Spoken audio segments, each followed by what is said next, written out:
Eduardo Hurtado, el autor de La franquicia cubana, es asesor de seguridad y estrategia, fue veterano de US Army y lleva buena parte de su vida tratando de que el mundo y especialmente los luchadores por la democracia y los que creen en ella, pues se den cuenta que el enemigo es mucho más astuto y más fuerte y tiene muchos más triunfos de lo que se piensa. Estamos viendo lo que está sucediendo en toda América Latina, no es solamente Colombia, que está viviendo unos días muy parecidos a los que vivió Chile y los que mucho antes vivió en Venezuela.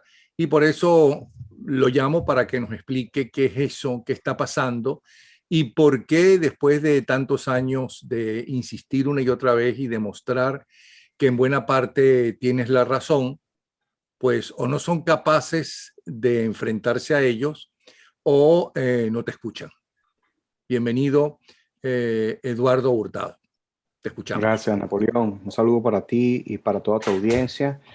Y bueno, una situación bien complicada, ¿no? Y como dices tú, a veces tener la razón es lo que uno menos quiere, ¿no? Uno quiere que las cosas que uno ha estado tratando de advertir en pro de la democracia, uno quisiera equivocarse y que esas cosas no sucedan. Pero bueno, hemos visto la situación de Colombia sumamente preocupante porque no solamente afecta a Colombia, a pesar de que mucha gente dice, bueno, ese problema es de Colombia, los colombianos lo resuelvan, pero eso es un problema que trae daños colaterales. Y si recordamos que Colombia es un país que tiene una posición geográfica vital para Venezuela, y en caso de que algún día se pudiese producir una intervención hacia Venezuela, bueno, pudiese ser Colombia un aliado estratégico. Lo que hemos visto en los últimos días, hemos visto evidentemente una guerra asimétrica de cuarta generación, una guerra de quinta generación. Hemos visto guerra psicológica, hemos visto guerra cibernética, hemos visto básicamente la mutación del terrorismo haciéndose presencia a través de la dictadura científica o de esta franquicia cubana, como tú lo mencionaste al principio, haciendo estragos en Colombia. Eh, Siento de repente que tú tienes esperanza con que las cosas cambien en Venezuela. La esperanza nunca la voy a dejar a un lado, Napoleón. Eh, quiero permanecer optimista a pesar de que vemos que la batalla y la guerra va hacia otro sentido. No quiero dejar a un lado esa oportunidad porque, bueno, cualquier cosa puede pasar en el mundo. Maduro puede fallecer y fallece, hay un terremoto y se muere todo el mundo. Mira, eso no lo sabemos. Pero prefiero mantener esa esperanza viva. Maduro puede fallecer, pero también falleció Chávez y falleció a Fidel Castro. Sí, bueno, porque no estamos luchando contra una persona, sino contra un sistema muy bien planificado con ingeniería social y bueno, y estamos viendo cómo ellos a través de sus aliados estratégicos a nivel global están haciendo estragos donde ellos quieren, están tomando toda la región de Latinoamérica. Y cuando pensábamos en un determinado momento que pudiésemos tener una ayuda de los Estados Unidos eficiente y efectiva, bueno, nos dieron ese cambio. Y a pesar de que estamos viendo ahorita cierta flexibilidad con el gobierno de Biden, bueno, no sabemos qué está tramándose detrás de todo esto, pero no es quizás la solución no es la que los venezolanos, no es la que no queremos, es la que necesitamos, no es la que se está presentando. Yo lo que siento es, tendrás tu corazoncito republicano o no, o demócrata. Yo lo que siento es que los Estados Unidos hace tiempo dejaron de intervenir militarmente en América Latina, que su problema está en otras partes del mundo.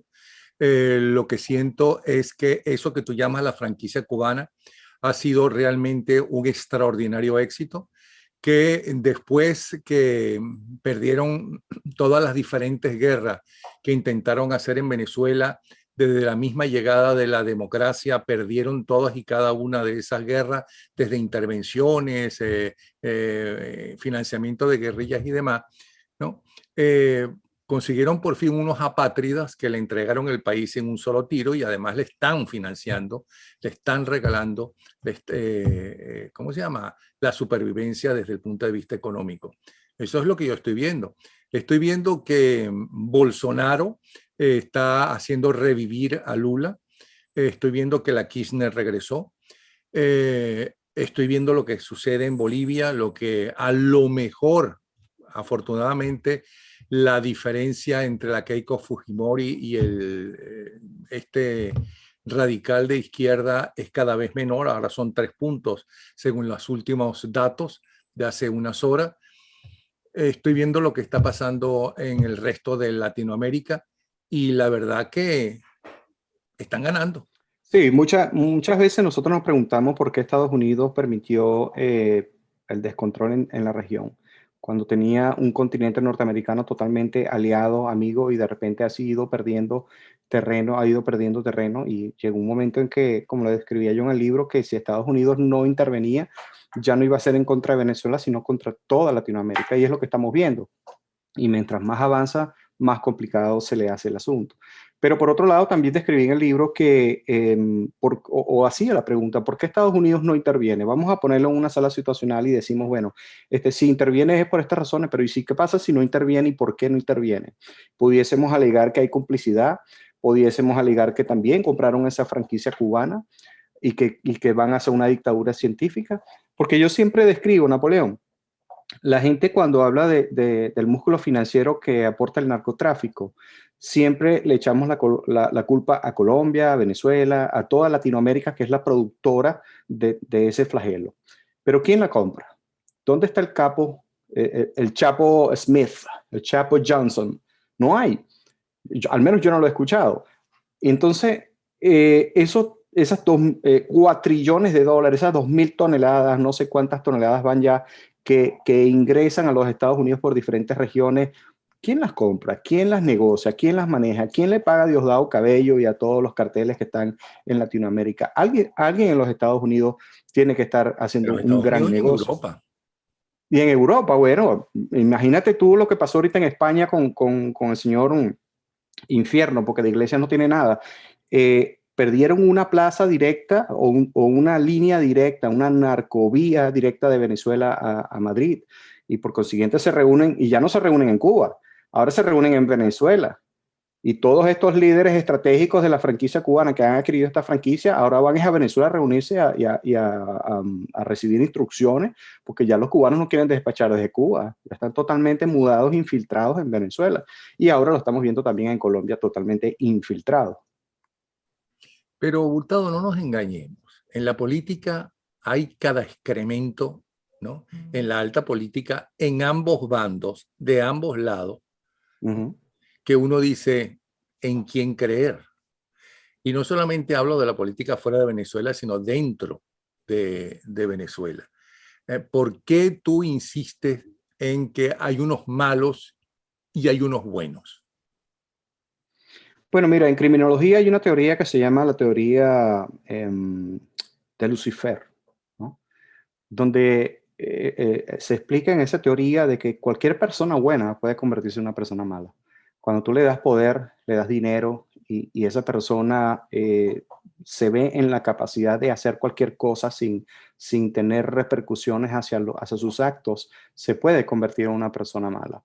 Entonces, a veces el mismo sistema lo arropa, el mismo sistema lo recluta y a veces esa persona, bajo esa teoría luciferiana, pudiese ser la manzana que está buena, pero está entrando en un canasto que está totalmente podrido. Y si tú no limpias ese canasto y lo llenas con manzanas buenas, jamás vas a tener una manzana que no esté podrida dentro de ese canasto. Entonces, la persona puede llegar a la política siendo un buen político, con buenos ideales y con una misión, un objetivo del deber ser. Sin embargo, el mismo sistema lo va a arropar y lo va a obligar, o te metes en la jugada de la corrupción o te vamos a sacar.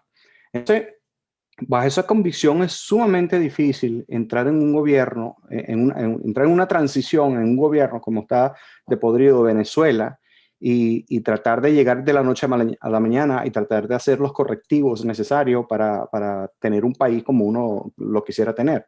Eso va a pasar muchísimo tiempo. Primero, para que suceda, no sabemos cuándo va a pasar, y cuando suceda, bueno, vamos a pasar muchísimo tiempo. Pero déjame recordarte algo también que pasó con Nelson Mandela, y tú también te debes acordar de eso.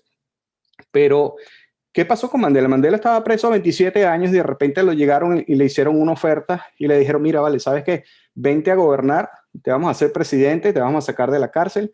Eso sí, el acuerdo es que tú no vas a meter preso a nadie ni vas a perseguir a nadie. Y Mandela, ¿qué va a decir? Bueno, vale, que sí, está bien, acepto. Después de 27 años en la cárcel, que o era eso o no era nada. Y cuando lo sacan, lo hacen un héroe demócrata y todo maravilloso. Pero la gente se preguntaba, bueno, Mandela, ¿y qué pasó con este señor que fue corrupto, que te metió preso, que esto, y no lo vas a perseguir? Y el Mandela lo que decía era, es que nosotros o el país lo que necesita es paz, armonía, amor, y bajo esa consigna gobernó. Entonces, a veces es una salida estratégica de esa dictadura científica, tratar de hacer un proceso de transición y decir, bueno, ok, nosotros nos vamos a ir, pero a disfrutar nuestros millones, pero ojo, te vamos a poner aquí precisamente para que hagas esto. Entonces no sabemos qué pueda pasar. O sea que Diosdado Cabello, por ejemplo, o Padrino López, ¿no? Pueden conmoverse y entonces volverse buenos. Porque hay que tener en cuenta yo no creo. que Mandela, no nos engañemos, Mandela estuvo preso tantos años porque en principio Sí. fue acusado de terrorista, porque fue terrorista. Ah, totalmente, totalmente. Uh-huh. El mercadeo político lo vende en la historia hoy día. Quien no sabe eso, cuando leen la historia, dice que fue el gran demócrata del universo y el héroe de la paz y el premio Nobel y todas esas cosas. Y eso Bueno, es, eso, cuando así lo llegó al gobierno realmente se comportó muy bien, fue aplaudido por el mundo entero, excepto por los extremistas.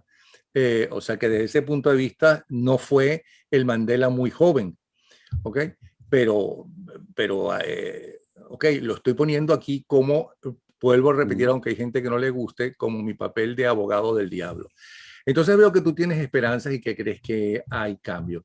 Pero eso que llamas la franquicia cubana, que ahora nos vas a explicar nuevamente de qué se trata, es la vieja lucha entre el bien y el mal, entre los ángeles y los demonios, entre el capitalismo y el comunismo después de la Segunda Guerra Mundial y la división del mundo, entre los resentidos y los multimillonarios y beneficiados por el mundo y por sus negocios. En fin, eso es tan viejo como los seres humanos. Totalmente, totalmente. Eso no es nuevo. Yo no estoy inventando aquí la rueda redonda, ni estoy inventando el agua tibia, pero la historia, a veces desconocer la historia hace que la repitamos.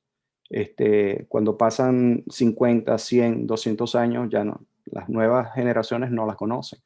Y estamos viviendo en carne viva, nosotros, nuestras generaciones, lo que es la mutación del terrorismo y lo que anteriormente se aplicaba antes 50, 60 años con el gobierno de Fidel Castro. Hoy en día tenemos otras herramientas, o tienen los malos otras herramientas que pueden utilizar hacia esa franquicia cubana, que básicamente es una franquicia para el poder eterno.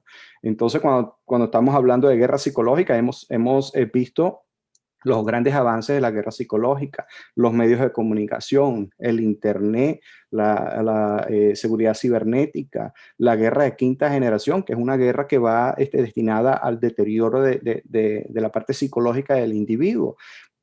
Y un montón de estrategias, Napoleón, que no las teníamos hace 60, 70 años. Entonces, ellos tienen también, los comunistas, terroristas y todos estos individuos, tienen también su proceso de investigación y desarrollo y mejora continua. Y las van aplicando en la sociedad a través de la programación neurolingüística, que siempre ha existido, pero ahora la aplican a favor de esta dictadura científica, la inteligencia emocional, cómo ellos conectan con las emociones de las personas y manipulan esa inteligencia emocional para que la gente cree un poder de percepción a favor o en contra, dependiendo de cuál es el objetivo. Y el lenguaje corporal también. ¿Tiene futuro Sí. la democracia en esta nueva era? y en este caos, con toda esta revolución tecnológica. La democracia tiene futuro porque tal y como está, no le veo mucho futuro, porque justamente los enemigos de la democracia están utilizando esas nuevas tecnologías para lo que antes era la fuerza de la democracia, que era la disensión, la discusión, para que entre todos y en las discusiones se llegara a la mejor salida o a la salida que la mayoría de la gente estaba de acuerdo que fuera esa la salida, equivocado o no, pero estaba de acuerdo. Parece ser que ahora es la gran debilidad de la democracia. Quienes tienen eso que llaman verdad que no existe, porque si ahora, si a algún momento no existe una verdad es ahora, y si no, basta leer los Twitter y basta leer algunas de las informaciones, inclusive de medios de comunicación serios que caen también en la desinformación. Quiero creer que es sin mala intención, porque al fin y al cabo quien se desprestigia son ellos, pero da la impresión que la democracia tal y como está no tiene mucho futuro. ¿Qué piensas tú? Bueno, si aplicamos los mismos métodos fallidos, vamos a obtener los mismos resultados.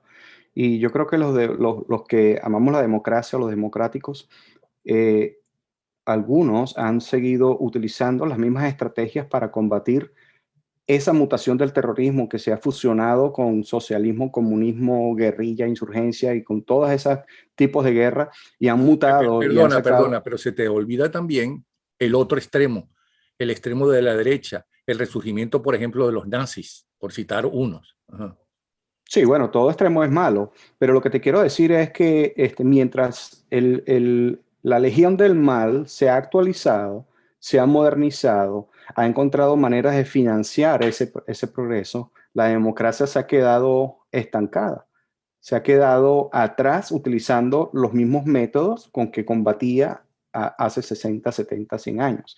Entonces llega un momento que empieza a caminar en círculos y caminar en círculos o moverse no significa avanzar. Entonces, así como el socialismo pasó del socialismo al socialismo del siglo XXI, básicamente lo que quiso decir es que ya no somos el socialismo viejo. Igualmente la democracia va a tener que, así como digo yo, dictadura científica, vamos a tener nosotros que diseñar también la democracia científica, la cual tiene que comprender es primeramente, y que ha dado resultados, porque, y lo escribí en el libro, Napoleón, que decía, primeramente tenemos que identificar qué es la ingeniería social para aprender a defendernos de ella. Y una de las cosas que hemos visto en Colombia, en Ecuador, en algunos países de Latinoamérica, es que la guerra digital ha sido efectiva.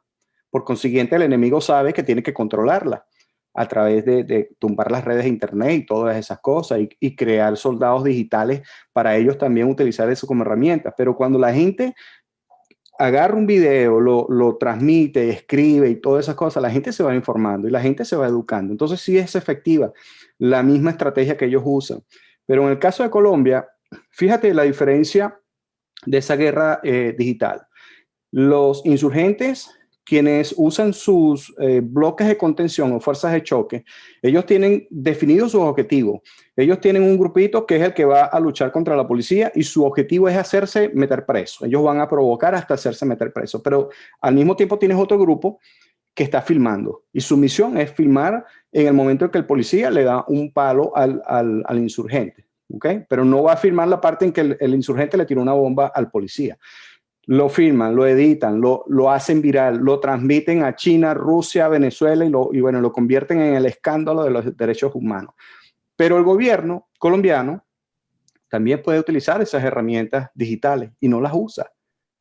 Entonces es donde tú te preguntas, bueno, pero si en el amor y en la guerra todo se vale, si ellos están haciendo eso, tú también puedes hacer Pero en el momento espérate, no las usa porque no pueden, porque tienen razón los enemigos, no las usan porque no están modernizados ni tienen los avances que tiene el enemigo a pesar de estar ellos en el poder, es decir, el gobierno colombiano. No las usan, ¿por qué?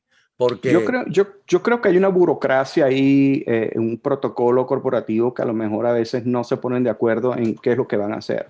Entonces esa burocracia a veces no permite que las cosas avancen como deben ser. Entonces los asesores a lo mejor son buenos y les dicen, mira, vamos a hacer nosotros también lo mismo. Vamos a agarrar nosotros y vamos a tener unas redes y vamos a viralizar en el momento en que el insurgente incendió a un comerciante, incendió a un policía y lo capturamos y todo eso y resulta que este tipo es terrorista y tiene un alto prontuario policial y vamos a sacarlo en las redes sociales y vamos a exponerlo. Pero Eduardo, entonces, parece que hacen lo mismo, porque todavía hace ¿perdón? unas horas salió el video de unos policías disfrazados de, creo que eran policías o guardias, no sé, Infiltrado, disfrazados de claro. civiles, okay, haciéndose pasar por extremistas. Bueno, es que aquí vamos a ver de todo, ¿ok? Vamos a ver insurgentes disfrazados de policía haciendo videos y haciéndose pasar por policías, maltratando a las personas y siendo filmados y grabados y mandan eso de manera viral. Y bueno, el poder de percepción que tú obtienes cuando ves el video y tú lo que medio ves en un uniforme del policía, porque no se ve claro, y lo que ves es una persona que está vestida de policía dándole palo a un civil. Y la percepción y esa inteligencia emocional vas a decir, bueno, oye, el policía se pasó. Pero también los insurgentes se infiltran en las marchas de la gente que tiene razón en marchar y provocan el caos, inducen el caos. ¿Cómo? Bueno, le tiran una piedra a un negocio, le echan unos tiros y entonces se confunde la masa que realmente está reclamando un derecho con una masa subversiva. Esos son los provocadores de oficio. Así como también dentro de la policía se van a infiltrar también personas que van a Ahora, ¿por pasar qué la de información. repente, fíjate, no Ujú. es, vamos a llamarlo metedura de pata de Duque, eso de que en un momento de pandemia, de crisis, que la gente ha perdido el trabajo, que la gente se siente mal, que la gente lleva año y medio recluida en sus casas con un tapaboca cada vez que puede salir, y entonces se le ocurre pues aumentar los impuestos. ¿Okay? Él Exacto. necesitaba dinero y se le ocurre entonces aumentar los impuestos a la clase media y a la gente más humilde. No debió haberlo hecho, es verdad. Alguien le debe haber dicho no lo hagas y aceptó hacerla. Eso le costó el puesto, es verdad, a el ministro encargado. Eso le hizo que tenía que echar para atrás. Así todo siguió el descontento popular. Pero no es la primera vez, porque son seres humanos, ¿okay?, que un presidente se equivoca.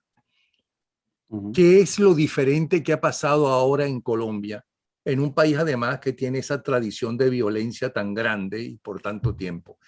¿Qué es lo que ha cambiado en las últimas, antes que me digas, bueno, la nueva tecnología, antes que no había sucedido en todo el gobierno de Duque? Bueno, yo creo que el presidente, acuérdate que un presidente no toma todas las, bueno, la responsabilidad no se delega. Por consiguiente, toda la culpa se la vamos a echar a Iván Duque. Pero él tiene asesores, porque él no lo sabe, no lo sabe todo. Y para tener, Porque es un demócrata por supuesto, y exacto. respeta las leyes y la formación de cómo debe ser un gobierno, etcétera. Eso lo sabemos. Yo no estoy acusando ni remotamente ni me atrevería a Duque. Vamos a estar claros, porque primero no vivo en Colombia, ¿no? Ni soy colombiano. Eso lo Sí, sabemos, pero pero ¿qué cambió? ¿Qué pasó? Porque ahora bueno, sí, porque ahora en yo Chile, pudiese, mira, el primer gobierno del actual presidente de Chile fue muy aplaudido y fíjate lo que vivió hace apenas unos meses atrás. sí, yo creo que fue una mala jugada de sus asesores y bueno, pagó los platos rotos a Iván Duque, ¿no?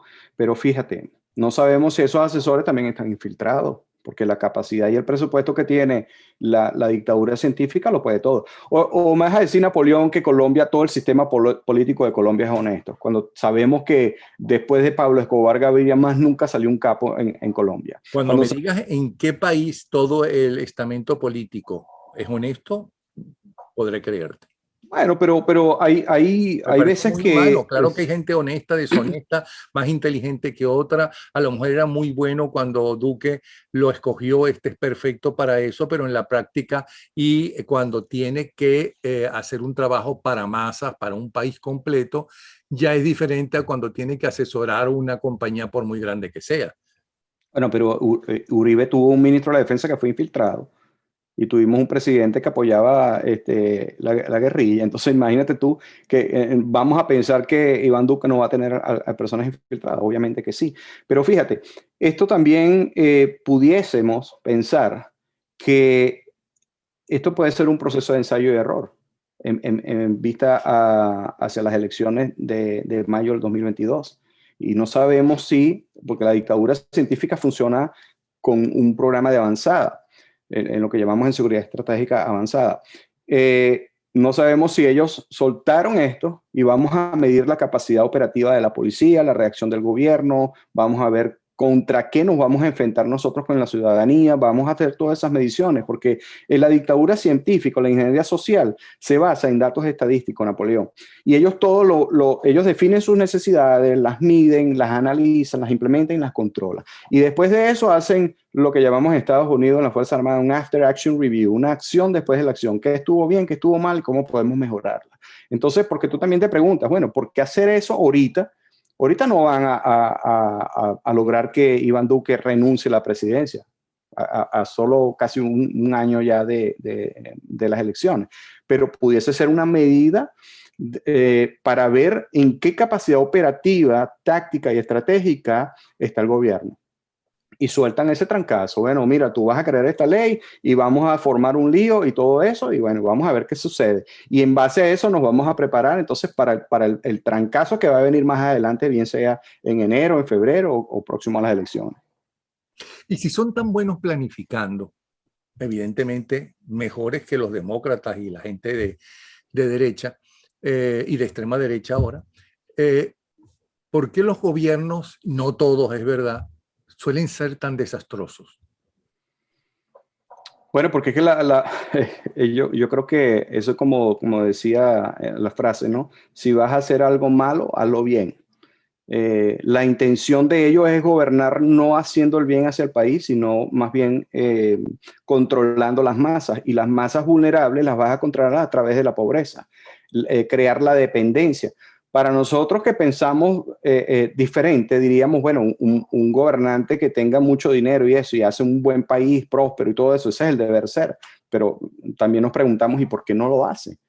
Bueno, porque quieren la dictadura científica, quieren perpetuarse en el poder, y para perpetuarse en el poder no vas a pasar de 10 años. Si tú quieres una dictadura científica y quieres tener aliados estratégicos que te financien el negocio del narcotráfico a nivel global, vas a tener que aplicar la dictadura científica. Entonces, por consiguiente, la manera de dominar las masas va a ser a través de la pobreza.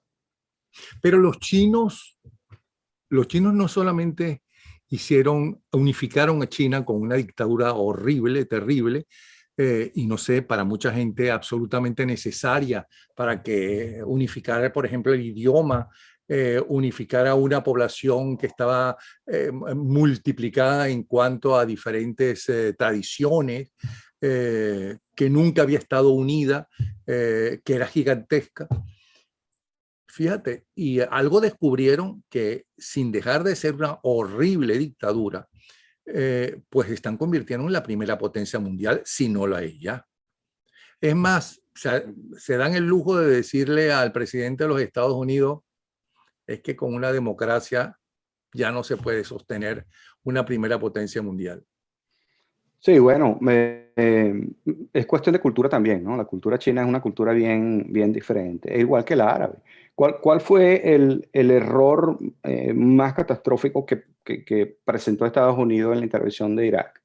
Después que controlaron todo militarmente, operativamente, tácticamente, no pudieron con la cultura árabe. Simplemente no puedes cambiarlos. La cultura latinoamericana es totalmente diferente a la cultura china. No tuviésemos que tener una transculturización de 50, 100 años para nosotros pensar de manera como producen los chinos. Pero los chinos también son lo que son porque acuérdate que la economía de allá y la estabilidad social, los sueldos y todo eso es sumamente bajo. Ellos no tienen seguridad social, ellos no tienen seguridad industrial en las empresas, o sea, eso lo llevan... Pero dicen que hay más millonarios que en los propios Estados Unidos, que su capitalismo es realmente el capitalismo salvaje. Bueno, no sabría decirte, pues ignoro realmente cuál es eso, pero ellos han tenido una estrategia muy singular y muy inteligente en materia de inversión. Cuando tú vas a los Estados Unidos, las grandes corporaciones tienen inversiones de los chinos.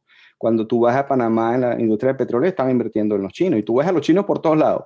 Inclusive, en un escenario de guerra que una vez se planteó, donde se destruía China por completo, los chinos se reían y decían, bueno, ahora tú me vas a pagar a mí la reconstrucción de China, porque es que todas las empresas que están en los Estados Unidos son de nosotros. Entonces ahora todo lo que nosotros producimos en Estados Unidos es para pagar a China. Entonces la han jugado estratégicamente. No hicieron el Tratado de Libre Comercio de manera honesta y le quitaron negocios a todo el mundo y bueno, jugaron con la ambición de las personas por hacer más dinero. Y bueno, quebraron un montón de empresas porque ahora todo el mundo compra en China. ¿En qué consiste esa franquicia cubana de la cual ya nos has hablado, pero es bueno repetirla? En este momento, en Venezuela, en Colombia, en Ecuador, en Bolivia, en buena parte de Centroamérica, échanos el cuento, en Argentina, por lo visto será también en Brasil, con Lula libre y cada vez con mayor popularidad. Cuéntanos en qué consiste. Mira, la franquicia, como su nombre lo establece, es un negocio, ¿no? Los cubanos entendieron que lo que ellos implementaron en su país y que fue exitoso, lo decidieron expandir. Pero fíjate que es singular, ¿no? Ellos en cada región, en cada país donde ellos tienen su bloque de asesoría de gobierno eterno, porque eso es lo que ellos están asesorando. Yo te voy a vender los asesores, los espías y te voy a ayudar a cuadrar todo esto para que tú gobiernes 100 años, tú y todas tu generación. Pero al cambio, yo te voy a exigir también que tú me pagues ciertas cantidades de derechos, de dinero y de todo esto. Pero ellos no trafican droga. Ellos no se meten con nadie, ellos lo que venden es asesoría, pero a cambio de todo eso te van a dar petróleo, les vas a dar dinero, les vas a dar oro y todo eso. Entonces Perdona, imagínate ¿cómo tú. que no trafican drogas si ya desde los años 70 se está denunciando cómo Castro y Raúl Castro, que era el encargado principal de eso, según las denuncias, estaban traficando con los grandes capos de la droga? Cuando no existía esa franquicia cubana, eran exportadores de droga con ¿cómo se llama? Pablo Escobar Gaviria. Pero hoy día ellos ya no tienen necesidad de exportación de droga. De hecho, los informes de inteligencia geoespacial, cuando muestran los mapas de todo el tráfico de las narcoaerovías y todas esas cosas, tú no ves nada va para Cuba ni nadie sale para Cuba, desde Cuba. Que no tienen necesidad, porque la gran cantidad de dinero que reciben de Venezuela, de Colombia y de todos estos afiliados, no tienen que hacerlo. Por consiguiente, ellos no son culpables de nada. Imagínate tú qué manguangua, como dicen en Venezuela. No, oye, yo me siento aquí, yo te voy a decir cómo tú vas a delinquir, pero a mí no me metas en ese rollo. Yo, de todo lo que tú robes, tú me vas a dar un porcentaje, por supuesto, ya lavado, ya legítimo en los sistemas bancarios, porque no me lo vas a dar porque yo lo lave. No, no, tú me lo vas a transferir cuando ya lo metas en los bancos. Entonces, imagínate tú cómo funciona esa franquicia. Me vas a dar un 30, un 40% y bueno, yo te voy a asesorar. Por supuesto, la asesoría incluye cómo construir un músculo financiero a través del narcotráfico. Y entonces imagínate tú esa dupla Venezuela-Colombia. Okay. Tú dijiste que el propio Uribe tenía un ministro de la Defensa infiltrado, me supongo que te refieres a Santos, ¿okay? Y me supongo que te refieres por los acuerdos de paz que se gestaron todos en La Habana. Y supongo que dirás, bueno, esto es el colmo, ¿no?, de gestar unos acuerdos de paz en el territorio que financió, ¿no?, la guerrilla colombiana. ¿Okay? Pero en los últimos informes que salieron, parece que Duque está haciendo exactamente lo mismo en unas reuniones previas en La Habana con el ELN. O sea que en política todo es válido, por lo visto. Sí, mira, en la Universidad de Harvard, en la Escuela de Resolución de Conflictos, a veces se expresan ciertas resoluciones que quizás nosotros en la industria de la seguridad o como ciudadanos normales no aceptaríamos, pero que en la política son válidas. por lo menos la cohabitación para una escuela de resolución en conflictos es posible cuando ya no hay más alternativa. Entonces, una dictadura científica en su proceso lo llamamos nosotros de escape, pudiese optar por esa única salida, es la única forma en que yo me voy a ir, con una cohabitación y una no persecución.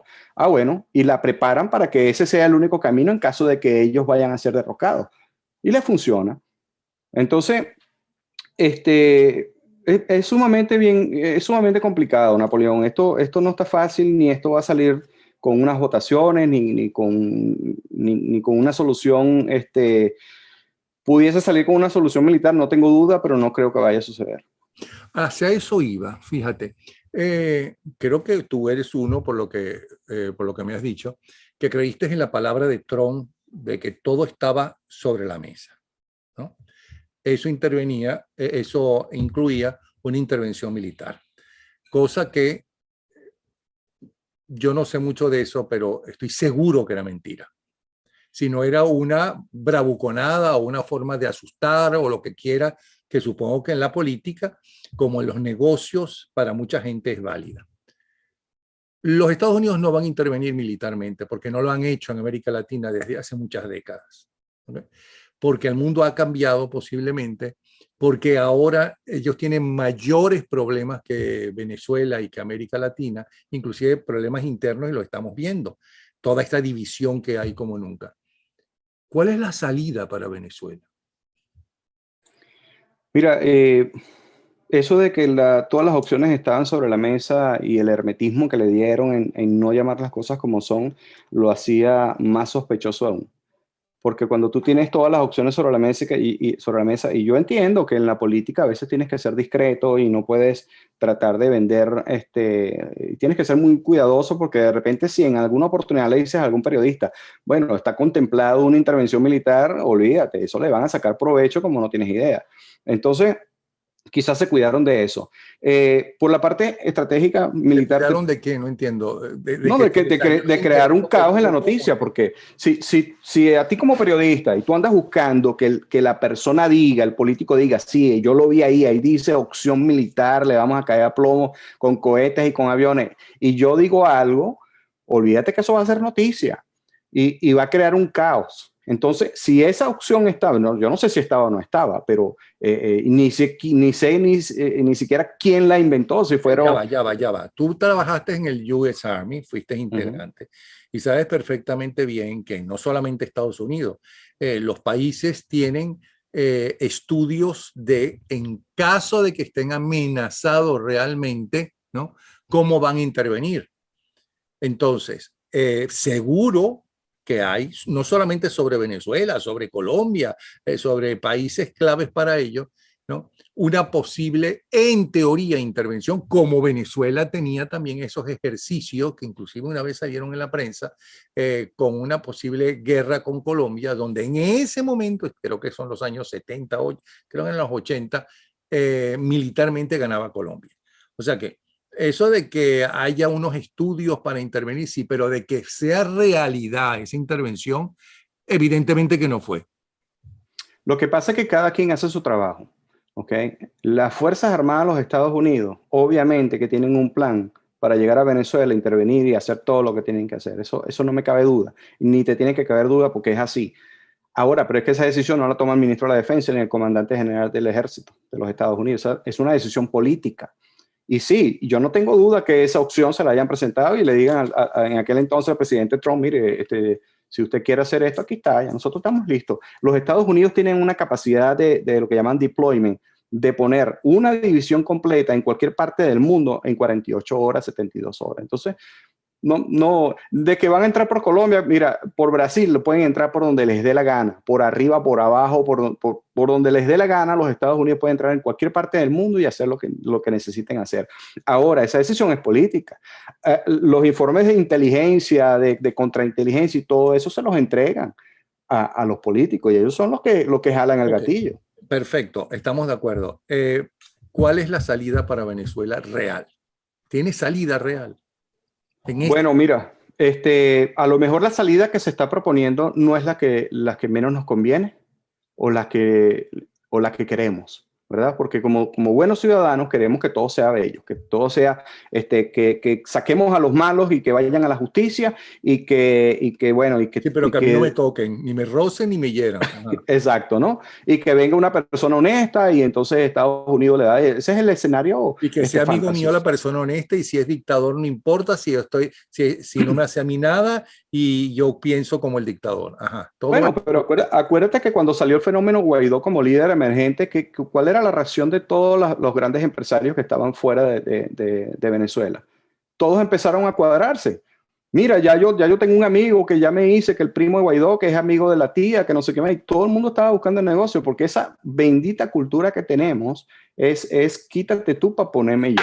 Entonces, O lo hay que que pasó con decirlo. Chávez. Ay, qué chévere, Chávez, no sé qué. Eso lo manejamos. Mira, ese sambo lo manejamos rápido. Tranquilo, Que todo el la mundo anda mayoría- buscando su enchufe, Sí, ¿verdad? pero hubo muchos que sí pensaron, o varios que pensaron que los podían manejar. Sí, totalmente. Entonces, como te digo, siempre la opción militar es una opción. Ahora, ¿hasta qué punto el La actual opción militar gobierno, en Venezuela, de los venezolanos, de militares venezolanos, dices. no, es que ya no hay militares venezolanos. Desafortunadamente, la parte de la estrategia de esa franquicia cubana Porque es, esa opción militar, vamos a esa ser tiene que ser realistas, extranjera. esa opción militar, esos soldados donde están, en Colombia no pueden estar, no pueden ser soldados colombianos con todos los líos y problemas que tiene Colombia. Olvidémonos de que Colombia se va a meter en otro lío No, cuando no no, puede resolver los propios. totalmente. Brasil queda muy lejos esa frontera de Brasilia y del gobierno y de ciudades grandes. ¿Okay? Y además tiene demasiados problemas Brasil con Bolsonaro y sin él también. ¿Cuál es la opción militar? ¿De dónde Como vas a te sacar esos dije, militares? bueno, tiene que hacer una fuerza de coalición, obligatoriamente. Acuérdate, cuando yo te digo fuerzas de coalición, no significa que yo me voy a traer 5.000 soldados colombianos y 5.000 soldados brasileños. La fuerza de coalición, pues yo le puedo pedir a Colombia 1.000 enfermeros y a Brasil 500 guardias de seguridad. Y ya eso es una fuerza de coalición. El trabajo lo hace Estados Unidos. Ahora, como te dije, Estados Unidos no necesita utilizar el territorio colombiano o el territorio brasileño Pero ¿por qué tú para hacer el insistes en trabajo. que Estados Unidos va a mandar un ejército de fuerza a Venezuela? Tú que eres que trabajaste con US Army, ¿por qué insistes en eso si en el fondo debes saber que hasta ahora eso no es cierto? Eso no puede ser. O yo Ok, estoy totalmente equivocado. ya va, lo que pasa es que tú me preguntaste dos cosas. Tú me preguntaste cuáles son las soluciones. Yo te estoy presentando dos hipótesis. No, no te molestes conmigo, estoy tratando No, de no, no, yo no estoy molesto. Yo te estoy presionarte presentando dos hipótesis y las estamos estoy analizando. tratando de presionarte para conocer, ¿no? No, no, me gusta el tema porque ese tema lo domino bien, pero déjame explicarte. Esto es una hipótesis. Si sucede, ¿cómo sucedería? Estamos hablando de que Colombia ahorita no está pendiente de Venezuela porque tiene su propio problema interno, al igual que el problema económico en Brasil. ¿Okay? Si se fusiona una fuerza de coalición, obviamente que no vamos a contar con ellos. Pero es que Estados Unidos no los necesita, ni necesita el territorio de ellos. Ellos pueden entrar por el Mar Caribe cuando les dé la gana. Ahora, tú me vas a decir, es que hay que entrar por Colombia porque hay que agarrar apure, ¿no? El trancazo se tiene que dar es en la capital, donde están los malos. Y ya controlado ahí, la capital, ya lo demás está controlado. Entonces, y Lo Estados demás Unidos tiene está controlado. Los intereses del narcotráfico, del oro, a los eso voy. intereses de la FARC y los intereses del ELN y los intereses de los radicales musulmanes, ¿quién los va a controlar desde Miraflores? ¿Y tú crees que los políticos lo van a hacer? No. Por eso está la hipótesis militar que no se descarta en ningún momento, porque la capacidad que tiene Venezuela de infiltración terrorista, eso no sale con una transición política.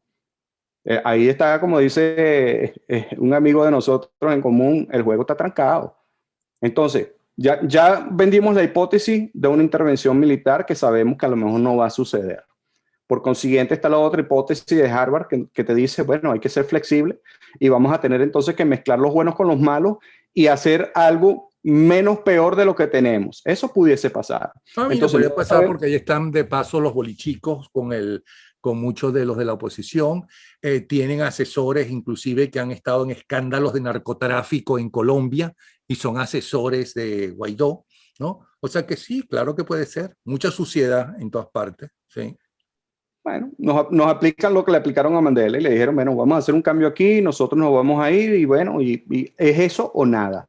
Entonces tú dices, no, pero es que no puede pasar. Bueno, pero es que por eso se llama dictadura científica, porque yo voy a tener mi retaguardia, yo voy a planificar como hacen muchos grandes empresarios, yo voy a hacer un negocio, pero al mismo tiempo voy a preparar ese negocio para venderlo y me sea más productivo. Entonces, si llegó el momento en que esa dictadura científica ya tiene que salir, porque le toca salir, porque ya la presión es demasiado, entonces va a utilizar ese proceso de retaguardia y decir, bueno, la salida que nosotros mismos nos planificamos para nosotros es la que vamos a usar, que bien sea cohabitación, bien sea 50 y 50, menos peor con menos peor, y bueno, y es un proceso de cambio, al igual que pasó en Cuba, cuando Cuba tenía a Fidel Castro categorizado como terrorismo, como terrorista, y se murió Fidel Castro y ya Cuba no era terrorista. Si eso sucede, un proceso de transición en Venezuela, llámese cohabitación o lo que sea, ya no se va a llamar dictadura científica, va a ser un proceso de transición democrático y por consiguiente nos las vamos a tener que calar 5, 6, 8 años más, que no sabemos si es parte también del plan de la franquicia cubana, hacer esa transición y hacernos creer que sí, las cosas van a mejorar, logramos un cambio, pero bueno, lo que hicieron fue ponerle otro nombre, hacer una rotación de chicos malos y bueno, y compraron 10 años más de prórroga. Entonces, Pero ¿qué te quiero perdona, decir con eso esto? más bien parece no una franquicia cubana, sino una franquicia del Parlamento Europeo o de Noruega, que insisten en que hay que seguir conversando y que inclusive este nuevo Consejo Nacional Electoral es un paso significativo hacia adelante, un Consejo Nacional Electoral de un gobierno que es ilegítimo, declarado por el propio presidente interino, ¿no? De una asamblea escogido por una Asamblea Nacional que también es ilegítima. Entonces tú dices, bueno, ¿qué locura es esta? Totalmente, totalmente. Pero vuelvo y te repito, ellos mismos, la dictadura científica ellos mismos van a planificar su ruta de escape. Ellos no van a permitir que te acorralen y te expulsen, porque cuando eso sucede, las reglas del juego no las tienen ellos, las tienes tú. Y sería lo ideal que yo tenga las reglas del juego y tenga el dominio y diga, no, no, tú no vas a salir así, tú vas a salir es así, y en tal día, y tú vas a ir preso y tú vas a ir preso. No, Y eso no va a realmente en este juego tan humano, tan viejo como la sociedad, en este momento en Venezuela, ¿quién tiene mayor poder en esas reglas del juego? Porque también es verdad que la narcodictadura no ha podido eliminar el gobierno interino, no ha podido sacar del juego a Guaidó, les guste o no como presidente interino, pero ahí está Guaidó. No ha podido sacar del juego a una Asamblea Nacional legítima, aunque ellos consideren que no es legítima, pero que está reconocida por 60 países. Es decir, tampoco es que la oposición está totalmente pisada y hundida. Lo que pasa es que es un mal necesario. Tienes que tener para no llamarte, acuérdate que esta franquicia cubana es una dictadura disfrazada de socialismo y le Bueno, ponen pero cualquier... es un mal necesario. En Cuba no hay partidos de oposición y no hay un gobierno. Hubo una época que se hizo un gobierno en el exilio y acabaron con él, o se acabó él, o se pelearon entre ellos, no sé. No, pero no hay un gobierno, o sea que no es necesario. Bueno, pero hacen elecciones y en Corea del Norte también hacen Hacen elecciones. elecciones entre ellos mismos, gran cosota. Exacto. Y tú ves todos los partidos contra quien compiten en Rusia también y lo llaman Partido Democrático Nueva Alternativa, pero ni un voto para ello. Entonces, acuérdate que dentro de la franquicia cubana está crear tu propia oposición, una oposición que luche en tu contra bajo tus reglas. Y eso es una oposición necesaria. Que en determinado momento tengamos que llegar, bajo esa hipótesis que te hablé, a un proceso de transición, esa oposición va a estar tan comprometida que no le queda otro camino que jugar al juego que nosotros le estamos jugando. Entonces, eso pudiese pasar. Tú estás diciéndome entonces, y lo estás diciendo al mundo, y se lo está ratificando a una buena parte de los venezolanos que piensan exactamente igual, que estos 60 países democráticos, incluyendo los Estados Unidos, Inglaterra, Francia, Italia, ¿no? Han sido engañados por Guaidó y compañía y que ellos están haciendo el juego y que a quien están beneficiando es a la narcotiranía. Mira, vamos a estar claros en algo, Napoleón. A Guaidó lo apoyaron esos 60 países porque los Estados Unidos les dio el apoyo. Y yo creo que es un acto burocrático en donde dicen, bueno, está bien, este señor es dictador, bueno, vamos a darle, Estados Unidos está ahí, bueno, entonces eso significa que es algo serio, vamos a nosotros también a apoyar al señor Guaidó. A pesar de la envidia y el rechazo que los europeos le tienen a los norteamericanos y al gobierno bueno, sea demócrata o republicano. Estados Unidos es Estados Unidos. Así de sencillo. A lo mejor no les gusta Rusia, pero también hay muchos países que por ser Rusia los apoyan. ¿Dónde está? Porque de nada te sirve tener un apoyo internacional de 60 países y eso es como tener un arma y enfrentarse a un delincuente y no usar el arma cuando te están disparando. O sea, ya tienes el estado de necesidad para hacer uso de tu arma reglamentaria y legalmente estás protegido porque no la usas. Entonces, viniste a los Estados Unidos y viniste a pedir diálogo. O sea, yo todavía no logro entender a qué vino la primera dama de Venezuela interina, ni el presidente, y lo que hicieron fue tirarse selfie y hablarle al presidente Trump en ese entonces de lo malo que estábamos, como que si ellos no lo sabían. Entonces, otra pregunta que quedó en el aire que me hiciste sobre quiénes controlan Venezuela. Mira, aquí hay un juego sumamente difícil y como franquicia, tú no quieres el pastel para ti solo y tú lo compartes. Y ese pastel que se llama Venezuela, lo compartiste con la guerrilla, con el narcotráfico, con el ELN, la FARC, con Rusia, con Irán y todo eso. ¿Y qué haces? Cuando tú compartes eso, que son tus socios estratégicos, para tú tocar ese negocio que se llama Venezuela, tienes que lidiar con todos los socios estratégicos, que se llama Rusia, China, Irán, otros países que a lo mejor también tienen inversión ahí, pero también estás hablando con una guerrilla que tiene años en preparación militar, no tienes un ejército conformado, porque ya vimos lo que pasó en Apuro y no quiero ni siquiera hablar de eso, pero hicieron el ridículo más ridículo del mundo y contar con lo que hay en Venezuela, obviamente no podemos, porque ni las policías ni las Fuerzas Armadas existen. Están totalmente desarticuladas y no tienen la capacidad operativa, táctica, intelectual, logística ni monetaria para llevar a cabo un proceso de paz. No entiendo por qué me dices eso. ¿Qué me quieres decir con eso?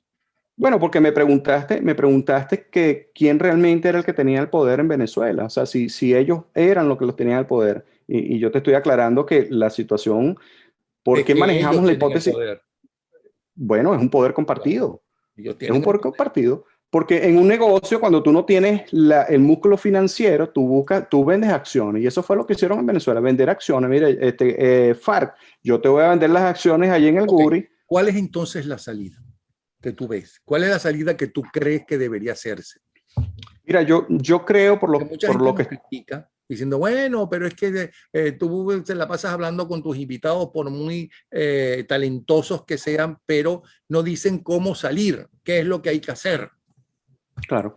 Bueno, yo creo que las opciones que se están presentando ahorita. Uno de vez en cuando lo dice, ¿y cómo dicen eso? Se va a enterar el gobierno y no sé qué cuento. Bueno, tú dices tu punto de vista, que no necesariamente es lo que piensa el gobierno interino.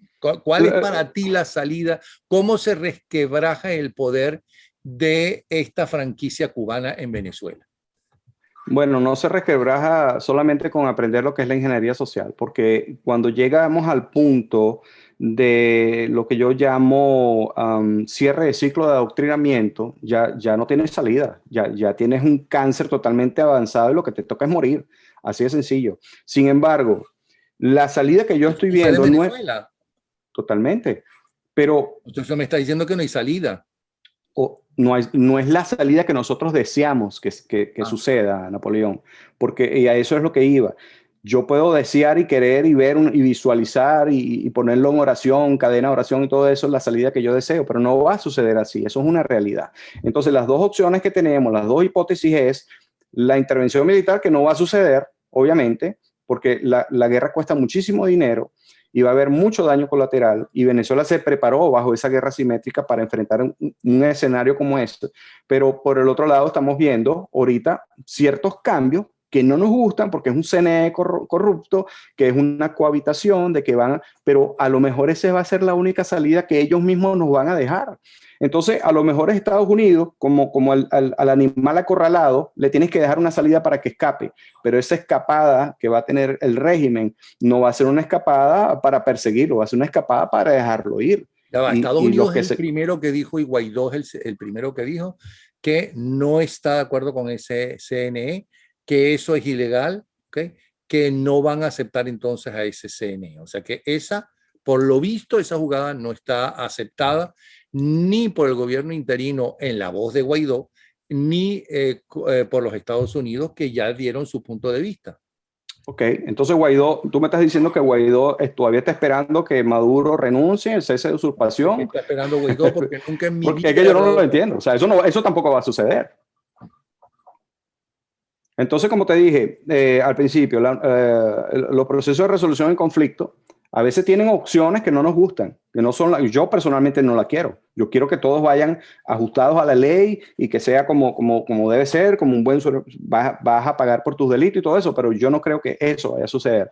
La única potestad que existe o la única entidad que existe en el mundo para tomar una decisión y hacer eso, que eso suceda, es Estados Unidos, y yo no creo que Estados Unidos, bajo este gobierno, vaya a tomar esa decisión.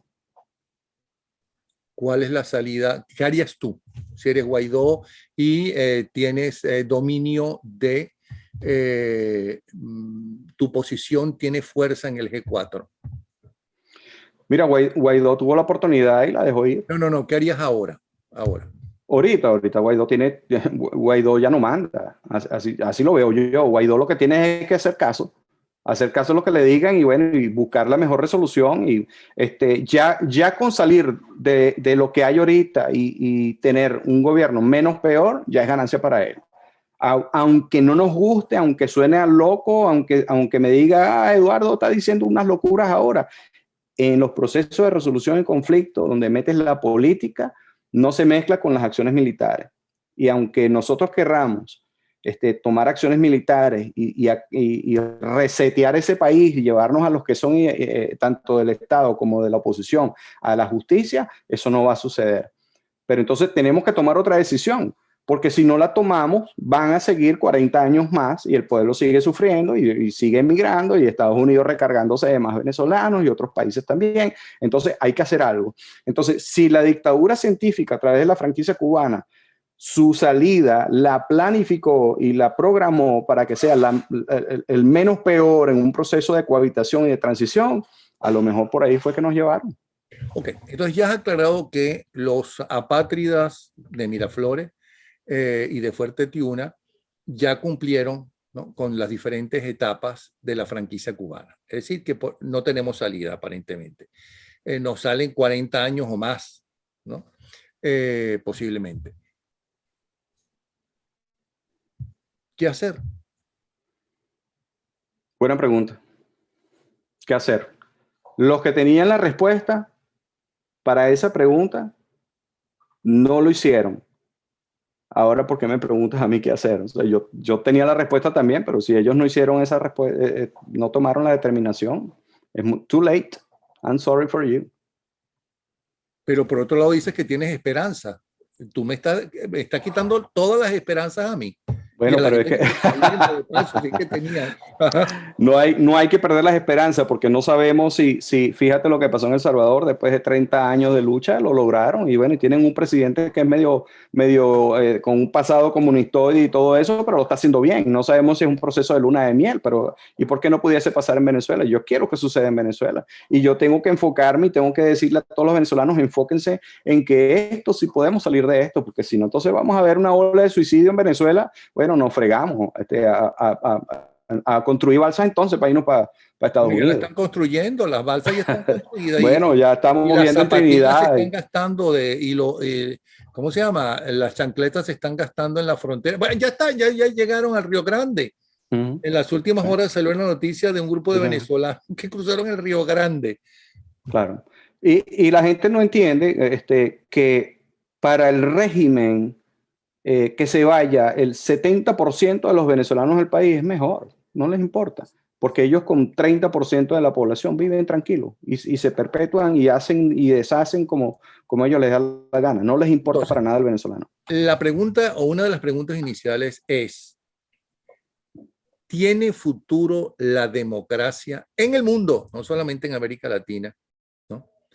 Tal y como están los cambios y eso que se llama revolución tecnológica, que realmente es una revolución, porque si la revolución son los cambios dramáticos, ¿no? ¿Qué más cambio dramático desde la revolución industrial que lo que estamos viviendo ahora, ¿no? Y si a eso le agregas el coronavirus, ¿no? Que está cambiando todavía más rápidamente a la gente, entre los cambios radicales y o rápidos de la revolución tecnológica, de la desinformación total, porque si alguna vez hemos estado desinformados es ahora, ¿okay? Entonces, que cada quien se mete en una burbuja para escuchar lo que quiere escuchar, ¿no? Y no oye la versión o los puntos de vista equivocados o no de los que no piensan como uno. ¿Cómo tiene futuro la democracia? Y si la tiene, ¿qué tiene que cambiar? ¿Cuál sería la franquicia democrática? Yo creo que la democracia actual tiene que transformarse, tiene que morir y crear una nueva. Porque si no hay una mutación de la democracia que estamos viendo ahorita, que está utilizando las mismas herramientas para combatir a un enemigo viejo, no vamos a lograr conservar la democracia. Entonces tenemos que crear la democracia del siglo XXI o la democracia científica para poder enseñarle a la gente a cómo defender las democracias, a cómo preservarlas y a cómo no dejarnos infiltrar por todas estas tendencias antidemocráticas que existen en el mundo. Hasta que nosotros no procesemos eso, no entendamos a nuestro enemigo, porque para resolver un problema, primero necesitamos entenderlo. No entendamos cómo la ingeniería social influye directamente en cada uno de los ciudadanos en el mundo, no vamos a entender la naturaleza del problema. Yo creo que eso es una reflexión que todos nos tenemos que llevar a la casa, Napoleón. Bueno, Eduardo, de verdad que muchísimas gracias. Muy Gracias a interesante, ti. como siempre, cada vez que conversamos. ¿Ok? Ya lo saben, es Eduardo Hurtado, el autor de La franquicia cubana. Es un veterano de US Army. Es asesor de seguridad estratégica. Bueno, yo debería, aunque ya te despedí, ¿no? De preguntarte como asesor estratégico, ¿qué le recomendarías a Guaidó? Wow. Yo creo que se tiene que rodear con gente competente, gente comprometida, gente honesta. Yo creo que eso ya se lo han dicho muchísimas veces. Le han dicho también que se desligue, pero yo no creo que pueda. Yo creo que está sumamente comprometido, está atado a esa cúpula que lo tiene ahí preso y ahora es víctima de su propio invento. Pero entre su gente hay gente muy talentosa. ¿Por qué generalizas tanto?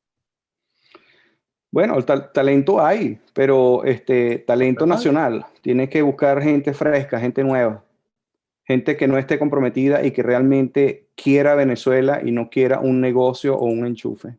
¿Y Yo por qué creo los que estrategas cubanos son más inteligentes, según te entiendo, y mucho más que los estrategas norteamericanos o los europeos? Porque yo supongo que el gobierno interino también buscará el asesoramiento, no solamente de Estados Unidos, sino de grandes estrategas europeos.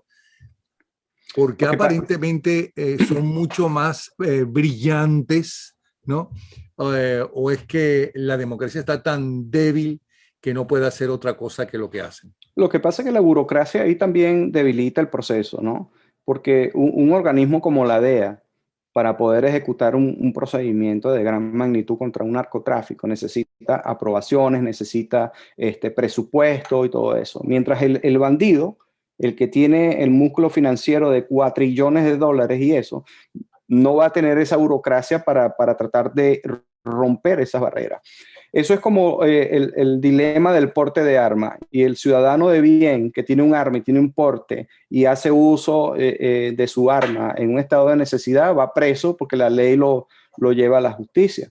pero entonces el ciudadano que es malandro, el que no tiene, tiene problemas con la ley, no tiene porte de arma y no le importa un carrizo, él va a hacer uso de su arma cuando le dé la gana.